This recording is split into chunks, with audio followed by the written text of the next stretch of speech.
আসসালামু আলাইকুম আমার সুপ্রিয় দর্শক শ্রোতা, আমি মুয়াজ্জেম উদ্দিন সেন্টু। আমার এই আজকের ভিডিও বিটার ট্রুথ পর্বে সবাই লঙ্কার হনুমান এই শিরোনামের ভিডিওতে আপনাদের সবাইকে আমার হৃদয়ের উষ্ণ আন্তরিক স্বাগত এবং শুভেচ্ছা জানাচ্ছি। আশা করি আপনারা সবাই ভালো আছেন। বুঝতেই পারছেন, রাজা রানী বেগম সাহেব শ্রীলঙ্কা হনুমান। একটা প্রবাদ আছে না, যে যায় লঙ্কা সেই হয় হনুমান। আমি কথাটাকে অন্যভাবে ঘুরে সবাই লঙ্কার হনুমান।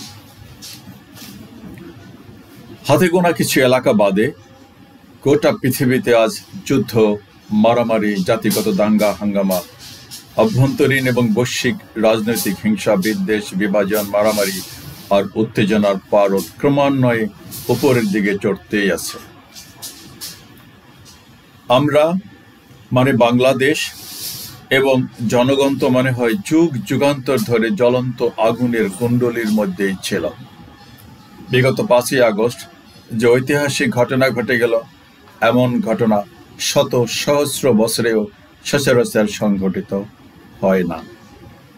তেমনি এক বিরল ঘটনার চাক্ষুষ সাক্ষী হয়ে থাকলো 18 কোটি মানুষ, আর টেলিভিশন, ইউটিউব সহ নানা মিডিয়ায় পৃথিবীর শত শত কোটি দেখলো আর সাক্ষী থাকলো এই ঐতিহাসিক মহিমান্বিত বিরল ঘটনার। কি হয়েছিল সেদিন সবারই জানা। অন্তত বাংলাদেশের প্রতিটা বুঝমান শিশু, কিশোর থেকে শুরু করে বৃদ্ধ বৃদ্ধা, চক্ষুষ্মান সবাই নিজ নিজ চোখে দেখলো সর্বস্তরের স্কুল, কলেজ, মাদ্রাসা, মক্তব, বিশ্ববিদ্যালয়ের শিক্ষার্থীরা কি দাবি নিয়ে রাস্তায় নেমেছিল। একটি দেশ সমাজ যদি তার সৎ, মেধাবী, উচ্চশিক্ষিত সন্তানদের রাষ্ট্রের সকল গুরুত্বপূর্ণ কাজে না লাগিয়ে বাপ দাদার কিংবা বিশেষ দল মতের দোহাই দিয়ে দ্বিতীয় তৃতীয় শ্রেণীর মানুষজনকে সব বড় বড় পদে বসায়, সেটা কি সৎ, মেধাবী, উচ্চশিক্ষিতরা মেনে নিতে পারে বা নেওয়া উচিত? সবই ছিল অনন্তকাল দলীয় ক্যাডারদের সহায়তায় রাষ্ট্র ক্ষমতায় থাকা আর বিরুদ্ধ মতকে দমন পীড়নের এক নীল নকশা। কোটা সিস্টেম একটা অভিশপ্ত সিস্টেম। ছাত্ররা বিদ্যমান সিস্টেমের সংস্কার চেয়েছিল। 2018 সালে শিক্ষার্থীদের দাবির মুখে ওই সিস্টেম স্বৈরাচার বাদ দিয়েছিল, কিন্তু ছল চাতুরি করে দলীয় কোর্টের মাধ্যমে ফের 2024 সালে সেই পুরাতন বাতিল হওয়া সিস্টেমকেই পুনর্বহাল করা হয়। এরপরেই ছাত্ররা ফের বিক্ষুব্ধ হয়ে রাস্তায় নামে ওই সিস্টেমের সংস্কারের দাবি নিয়ে। দেশ তথা ছাত্র জনতা সবার জন্য কল্যাণকর নিতান্ত যৌক্তিক দাবিকে অগ্রাহ্য করে ক্ষমতাসীন দল তার সকল রাষ্ট্র শক্তি আর পেটুয়া বাহিনী সাঙ্গপাঙ্গ নিয়ে রাস্তায় নামা সেই সকল কোমলমতি শিক্ষার্থী এবং তাদের সমর্থনে যেসব জনসাধারণ রাজপথে নেমে এসেছিল, তাদের উপর নির্বিচারে গুলি চালালো। সর্বোচ্চ ক্ষমতায় বসে থাকা ব্যক্তি সহ আর তার সব তাবেদার, চাটুকার, তেলবাজ, আমলা, সহকর্মী, সঙ্গী সাথী এক কণ্ঠে নানাভাবে তুচ্ছ তাচ্ছিল্য করে শিক্ষার্থী জনতাকে ব্যঙ্গ বিদ্রুপ করতে লাগলো এবং বেশ কিছু ছাত্র জনতার প্রাণ কেড়ে নিল অত্যাচারী স্বৈরশাসকের পোষা রাষ্ট্রীয় বাহিনীর বুলেট। যত নির্মমতা, নিষ্ঠুরতা, দমন পীড়ন বাড়তে লাগলো, ছাত্র জনতা দ্বিগুণ সাহস নিয়ে মৌমাছির মতো অগণিত সংখ্যায় রাস্তায় নেমে এসে অকাতরে তাদের বুকের তাজা রক্ত রাজপথে ঢেলে দিতে লাগলো। যে দাবি আর সমঝোতার প্রস্তাব শিক্ষার্থীরা আগেই দিয়েছিল, তা না মেনে নির্মম রাষ্ট্রযন্ত্র যখন আরো বেশি দমন পীড়ন দেখাতে লাগলো, তখন ছাত্র জনতা আরো ক্ষিপ্ত হয়ে লাখো কোটি একসাথে গোটা দেশের রাজপথে নেমে এসে স্বৈরাচারীর বন্দুকের নলের সামনে উন্মুক্ত বুক পেতে দিল গুলি চালাবার জন্য। কাণ্ডজ্ঞানহীন, নির্মম, অসভ্য, বর্বর রাষ্ট্রযন্ত্র নিষ্পাপ নিরস্ত্র ছাত্র জনতার উপর গুলি চালালো আরো বেপরোয়া ভাবে। স্বৈরাচারী রাষ্ট্রশক্তি যখন দেখলো তাদের পায়ের নিচের মাটি সরে যাচ্ছে, পায়ের নিচের মাটি সরে যাচ্ছে, তখন সুর কিছুটা নরম করে তাদের শাহী খাসমহলে আলাপ মীমাংসায় যাবার জন্য ছাত্র জনতাকে আহ্বান জানালো। কিন্তু ততক্ষণে দেশের শতভাগ শিক্ষার্থী, তাদের মা বাবা এবং জনগণের অধিকাংশ একদম বেঁকে বসলো। কোনো আলোচনা নয়, পানি অনেক গড়িয়েছে, তুমি বিদায় হও। নির্মমতা, নিষ্ঠুরতা, জুলুম, নির্যাতনের সব রেকর্ড ছাড়িয়ে হাজারো মানুষের প্রাণ কেড়ে নিয়ে এবং আরও কয়েক হাজার ছাত্র জনতার দেহকে বন্দুকের গুলিতে ঝাঁঝরা করে, চোখ চিরতরে অন্ধ করে দিয়ে, হাত পা ভেঙে পঙ্গু করে কিসের আলোচনা? পালাবার সব রাস্তা অলিগলি বন্ধ হয়ে গেল স্বৈরাচারের। ক্রান্তিকালে দেশের আপামর জনগণের ভালোবাসায় সিক্ত, তাদের টাকায় পালিত লালিত প্রাণপ্রিয় সেনাবাহিনী এগিয়ে এলো, বিক্ষুব্ধ ছাত্র জনতার পাশে দাঁড়ালো, আর অতি দয়াপরবশ হয়ে জাতির মাথায় চেপে বসা এক ভয়ঙ্কর দানবকে বিশেষ কারণে হয়তোবা দেশ ছেড়ে পালিয়ে যেতে সাহায্য করল। কাহিনী তো ক্ষণে ক্ষণে তার গতি পরিবর্তন করছিল উত্তপ্ত ভয়াল সেই দিনগুলিতে, তাই সব ঘটনার পুঙ্খানুপুঙ্খ বর্ণনা করা বেশ কঠিন। তবে এটা বলা যায়, মা বাবা তাদের প্রিয় কলিজার টুকরা ৫-৭ বছরের অবুঝ শিশুকেও সেদিন স্বৈরাচার রক্তপিপাসু দানব উৎখাতে রাজপথে নামিয়ে দিতে কিংবা সঙ্গে নিতে এতটুকুনও দ্বিধা করে নাই, কিংবা তাদের বুক কাঁপে নাই। ৫ই আগস্ট ২০২৪ সালে বাংলাদেশে যা ঘটে গেল, পৃথিবীর ইতিহাসে এমন ঘটনার নজির সম্ভবত দ্বিতীয়টি নাই। দেশ আর জনগণ দীর্ঘকাল ধরে ঘাড়ে চেপে বসা এক দানবীয় অপশক্তির ভয়ঙ্কর সবল থেকে মুক্তি পেয়ে স্বস্তির নিঃশ্বাস ছাড়ল। ৫ই জুলাই ২০২৪-এ শুরু হওয়া আন্দোলন বিক্ষোভ এত দ্রুত গতিতে চূড়ান্ত পরিণতি নিয়ে আসবে, সেটা সম্ভবত পৃথিবীর কোনো মানুষই গুণাক্ষরেও আন্দাজ করতে পারে নাই। নানা কারণে বহু কিছুর বিবেচনায় বাংলাদেশে ঘটে যাওয়া শিক্ষার্থীদের আন্দোলন, স্বৈরাচারী দানবের পতন এবং নূতন এক অনাবিল স্বাধীনতা লাভের ইতিহাস সত্যিই অনন্য, অতুলনীয়, অবিস্মরণীয়। বিষয়টার আরও গভীরে গেলে দেখা যায়, এতদ অঞ্চলের কিছু মানুষের বেইমানি মুনাফিকের জন্য বাংলার স্বাধীন নবাব সিরাজদৌলাকে ব্রিটিশদের কাছে পলাশির যুদ্ধে পরাজিত হতে হয় এবং নবাবের অতি কাছের চেনা জানা মানুষই তাকে নির্মমভাবে হত্যা করে। ২০০ বছরে এই উপমহাদেশে ব্রিটিশদের দমন পীড়ন চলে। এই সুদীর্ঘ ২০০ বছর কিন্তু মুসলমানরা ইংরেজদের মোটেই সহজভাবে গ্রহণ করে নাই। পক্ষান্তরে হিন্দুরা নানাভাবে তাদের সাহায্য সহযোগিতা করে শিক্ষা দীক্ষা, ব্যবসা বাণিজ্য এবং চাকরি বাকরিতে এগিয়ে থাকে। যাই হোক, ব্রিটিশদের চরম দমন পীড়ন সহ্য করে বহু দেন দরবার করে রক্ত ছড়িয়ে ১৯৪৭ সালে ইন্ডিয়া পাকিস্তান নামে দুটি স্বাধীন রাষ্ট্রের জন্ম হয়। পাকিস্তান আবার দুটি অংশে, মানে পূর্ব পাকিস্তান ও পশ্চিম পাকিস্তান নিয়ে গঠিত হয়। পশ্চিম পাকিস্তানের ভাষা উর্দু, তারা সেটাই চাপিয়ে দিতে চাইল পূর্ব পাকিস্তানের বাংলাভাষী মানুষের উপর। বাঙালিরা গর্জে উঠল পশ্চিম পাকিস্তানের জুলুমের বিরুদ্ধে এবং শেষ পর্যন্ত রাষ্ট্রভাষা বাংলা এবং উর্দু দুটাকেই মেনে নেওয়া হলো। পাকিস্তানের রাষ্ট্র ক্ষমতায় আসলেন একজন সামরিক জান্তা, আইয়ুব খান। তিনি এক অভিনব বেসিক ডেমোক্রেসি কিংবা বিডি চালু করলেন, যার সারমর্ম হলো কিছু মানুষ তাদের প্রতিনিধি ঠিক করবে, যারা আবার রাষ্ট্রের প্রেসিডেন্ট নির্বাচন করবে। সোজা কথায় সাধারণ মানুষকে বোকা বানিয়ে ক্ষমতার মসনদে পাকাভুক্ত করা, আর কিছু না। আরও নানা কারণে পূর্ব ও পশ্চিম পাকিস্তানের মধ্যে টানাপোড়েন বাড়তে থাকে। তারই ধারাবাহিকতায় ১৯৭১ সালে বাংলাদেশের মুক্তিযুদ্ধ সংগঠিত হয় এবং বাংলাদেশ একটি স্বাধীন সার্বভৌম দেশরূপে জন্ম নেয়। এরপরই স্বাধীন বাংলাদেশ ৬ই জুন ১৯৭৫-এ বাকশাল ব্যবস্থায় দেশে ৪টি দৈনিক ছাড়া আর সকল সংবাদপত্রের ডিক্লারেশন বাতিল করা হয়। ওই ৪টি ছিল দৈনিক ইত্তেফাক, দ্য বাংলাদেশ টাইমস, দৈনিক বাংলা, বাংলাদেশের অবজারভার। ফের সকল রাজনৈতিক দলকে নিষিদ্ধ করে বাকশাল নামে একটি মাত্র রাজনৈতিক দল গঠন করা হয়। পরিস্থিতি উত্তপ্ত হতে থাকে। হতে ১৯৭৫ সালের এক ভয়ঙ্কর পরিণতির দিকে এগিয়ে যায়। আবার এক নতুন অধ্যায়ের সূচনা হয়। সেই অধ্যায় মোটামুটি চলছিল, কিন্তু এক নির্মম রক্তপাতের মাধ্যমে ১৯৮১ সালের ৩০শে মে চট্টগ্রামের সার্কিট হাউসে যবনিকাপাত ঘটে। সেই অধ্যায়ের শেষ হতে না হতেই আরেক স্বৈর শাসকের কালো অধ্যায়ের সূচনা হয় বাংলাদেশের জমিনে। ২৪শে মার্চ ১৯৮২ সালে বিশ্ব বেহায়াখ্যাত একজন এদেশের ক্ষমতার মসনদে বসেন। সে এক তিলিস্মাতি কারবার।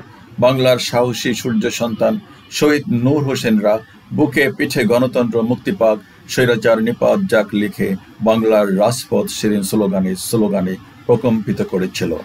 একটানা 70-80 দিন হরতাল অবরোধে দেশের সমস্ত কিছু স্থিমিত স্তব্ধ হয়ে যায়, জাতীয় অর্থনীতি আর জনজীবন একদম মুখ থুবড়ে পড়ে।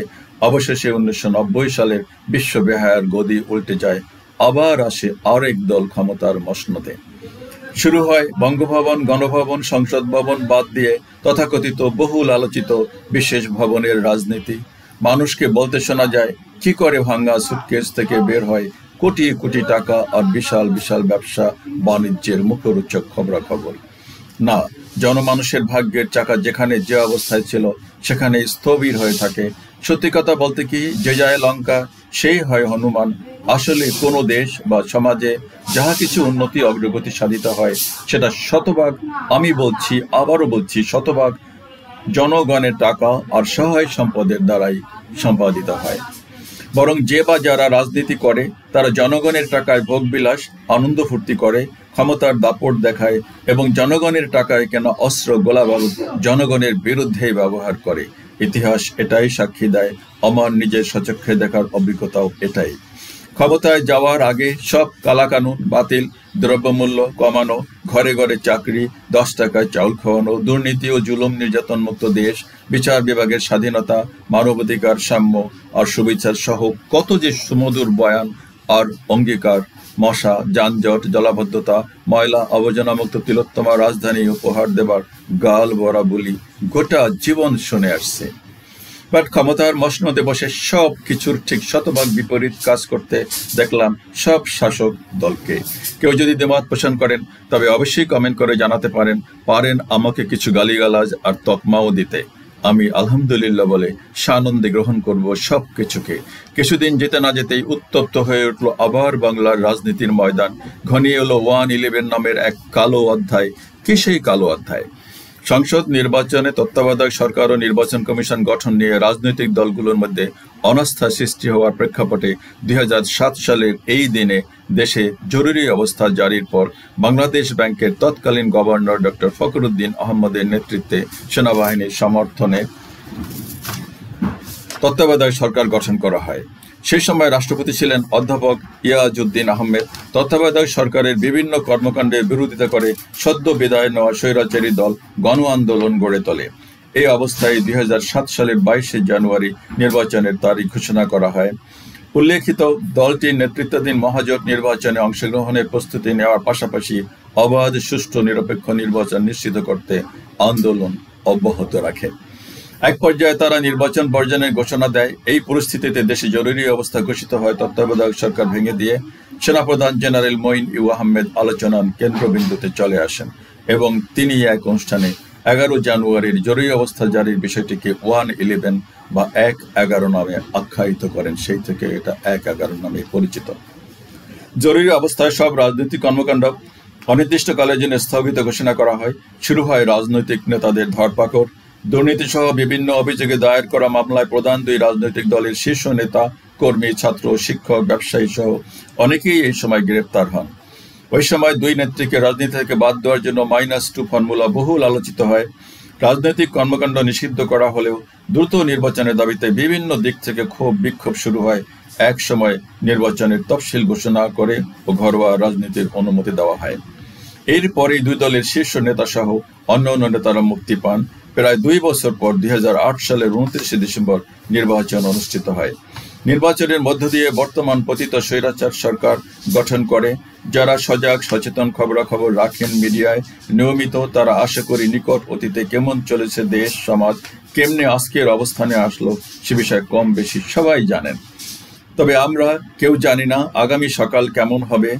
যারা এখন রাষ্ট্র ক্ষমতায় তারাও কি হনুমান হবার দৌড়ে আছেন, নাকি সত্যি মানবিক মূল্যবোধকে সমুন্নত রেখে একটি সত্যিকারের গণতান্ত্রিক, সৎ, সুশৃঙ্খল, উন্নত জাতি হিসেবে বাংলাদেশে গড়ে তুলতে তাদের সব আন্তরিকতা, নিষ্ঠা, শিক্ষা, সততা, দূরদৃষ্টি, প্রজ্ঞা আর সদিচ্ছা ঢেলে দিবেন, সেটাই আপামর জনগণের দেখার বিষয়। তবে নির্মোহ নিরপেক্ষ দৃষ্টিতে আমি বলতে চাই, 50 বছরের জমানো সামাজিক, রাজনৈতিক, অর্থনৈতিক, চারিত্রিক আবর্জনা জঞ্জাল সরানো কিন্তু চারটিখানি কথা নয়। বিষয়টা মাথায় রেখে সবার এই আশার লাগাম টানা, ধৈর্য ধারণ করা জরুরি। এই দেশ 18 কোটি মানুষের সবার যে নতুন সূর্য উদয় হয়েছে বাংলার আকাশে, তার শতভাগ কৃতিত্ব সকল স্তরের শিক্ষার্থীদের। আমি নিজেও শৈশব কৈশোরের উদ্দাম উচ্ছলতা, যৌবনের জোয়ার আর শিক্ষা জীবন শেষ করে এখন মৃত্যুর প্রহর গুনছি। আমি জানি আজকের যারা শিশু কিশোর আর শিক্ষার্থী তারা সবাই নিষ্পাপ, নিরাপদা, উদ্দাম, উচ্ছল, অমিত সাহসী, তেজদীপ্ত। তারা কোনো কিছুকে পরোয়া করে না কিংবা ভয় পায় না কোনো দানবের রক্তচক্ষুকে। ৩-৪ বছরের শিশুকেও আমার নিষ্পলক দৃষ্টিতে বিস্ময়ে ভরা দু চোখে দেখলাম রাজপথে দাঁড়িয়ে দেশের পতাকা হাতে স্বৈরাচারের বিরুদ্ধে বজ্র কণ্ঠে গগন বিধারী আওয়াজ তুলতে। ওরা ওদের মহামূল্যবান জীবন, রক্ত, চক্ষু, অঙ্গ প্রত্যঙ্গ দিয়ে এক দানব বধ করেছে। গোটা জাতি ওদের কাছে চিরকাল ঋণী থাকবে। পৃথিবীর ইতিহাস ঘেটে কোথাও পাওয়া যাবে না এমন ঘটনার কোনো নজির যে মহামান্য মহাবিপ্লবের ঘটনা ঘটিয়েছে বাংলাদেশের সকল স্তরের শিক্ষার্থীরা। আমি মনে করি 18 কোটি মানুষ সহ গোটা বিশ্ববাসীর সামনে সমাজের শান্তি স্বস্তি ফেরাবার যে এক বিস্ময়কর নজির সৃষ্টি করেছে, সূচনা করেছে পৃথিবীর গতিপথ বদলে দেবার এক নতুন অভিনব কলাকৌশল, তার জন্য নিঃসন্দেহে তারা শান্তিতে নোবেল পুরস্কার পাওয়ার উপযুক্ত। সমন্বয় কমিটিকে আমি অনুরোধ করব অবশ্যই সুইডেনের নোবেল কমিটির সাথে যোগাযোগ করতে। আমি শতভাগ আশাবাদী দুনিয়া কাঁপানো এমন মহৎ আন্দোলন তথা বিপ্লব অবশ্যই নোবেল পাওয়ার দাবি রাখে। আর যদি পুরস্কার পেয়েই যায় তবে তার সবটাই সকল শহীদ, আহত, ক্ষতিগ্রস্ত পরিবার আর ব্যক্তিদের জন্য ব্যয় করা হবে। আরও একটি প্রস্তাব আমি করতে চাই, তা হলো এই বিরল ইতিহাস সৃষ্টিকারী ঘটনা অবশ্যই গিনিস বুকে ওঠা উচিত। অতএব গিনিস বুক কর্তৃপক্ষের সাথেও যোগাযোগ করা জরুরি। যে যায় লঙ্কা সে হয় হনুমান, এই প্রবাদ বাক্যের কলঙ্ক অন্তত বাংলাদেশের ললাট থেকে প্রিয় শিক্ষার্থীরা মুছে দেবে এই আশাবাদ ব্যক্ত করে এবং হৃদয় ধারণ করে আজকের বিটার ট্রুথের বিষয় ভিডিও সবাই লঙ্কার হনুমান এর জবনিকা টানার আগে আবারও বলতে চাই, কি হয় দেশ এবং জনগণের সাথে বেঈমানি, প্রতারণা, ছল চাতুরি করে ক্ষমতায় গিয়ে লুটপাট, চুরি, ডাকাতি, পাচার, জুলুম, নির্যাতন করে কি লাভ, কি উপকার হলো? অতীতে আর বর্তমানে যা ঘটেছে তার দায় কার? রাজনীতি কি এতই অধপতিত, নোংরা আর হিংস্রাশ্রয়ী থাকবে চিরদিন? আল্লাহ হাফিজ, আসসালামু আলাইকুম।